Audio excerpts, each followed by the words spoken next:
একটা ছেলে আর একটা মেয়ের ভালোবাসার মধ্যে পার্থক্য কি জানেন?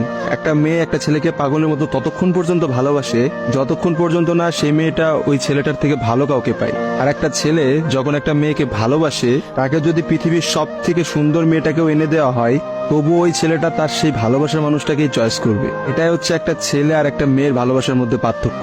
কারণ ছেলেরা কোনো সময় বেটার অপশন খোঁজে না, ছেলেরা সবসময় তার শান্তির জায়গাটা খোঁজে। আর একটা ছেলে একটা মেয়েকে যতটা ভালোবাসতে পারে, একটা মেয়ে তার এক গুণও ভালোবাসতে পারে না। ছেলেদের ভালোবাসাটা ভয়ঙ্কর রকমের সুন্দর হয়, কারণ একটা ছেলে যখন একটা মেয়েকে মন থেকে ভালোবাসে, সেই মেয়েটার থেকে ভালো কোনো অপশন সে কখনো মাথার মধ্যে চিন্তাই করে না। ছেলেদের ভালোবাসার সাথে কারোর ভালোবাসার তুলনা করা যায় না। ছেলেরা তাদের ভালোবাসার মানুষটাকে যেমন অন্য কারোর সাথে সহ্য করতে পারে না, ঠিক তেমনি একটা ছেলে কখনোই তার ভালোবাসার মানুষটাকে রেখে অন্য কোনো মানুষের পেছনে কখনো ঘুরঘুর করে না। ছেলেরা কখনো কোনো বেটার অপশন বা কোনো সুন্দরী মেয়ে দেখলে তার গার্লফ্রেন্ডকে ভুলে যেতে পারে না।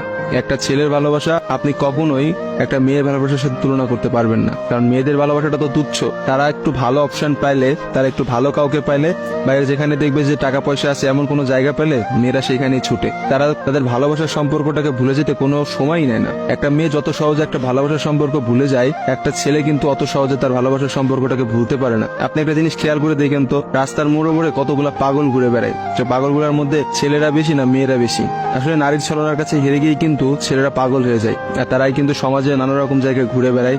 রাস্তাঘাটে দেখা যায়, বাজারে দেখা যায়, হাটে দেখা যায়, তাদের আসলে সব জায়গায় দেখা যায়। আর কয়টা মেয়েরে আপনি দেখছেন পাগল হইতে বলে? ভালোবাসা বিচ্ছেদের পর একটা ছেলে নিজেকে কোনোভাবেই ঘুরিয়ে নিতে পারে না, অথচ একটা মেয়ে কিন্তু খুব সহজেই তার নিজেকে ঘুরিয়ে নিতে পারে। একটা মেয়ে কিন্তু নতুন একটা সংসারে যায়, নতুন মানুষকে পায় এবং সে সবকিছু ভুলে যেতে পারে।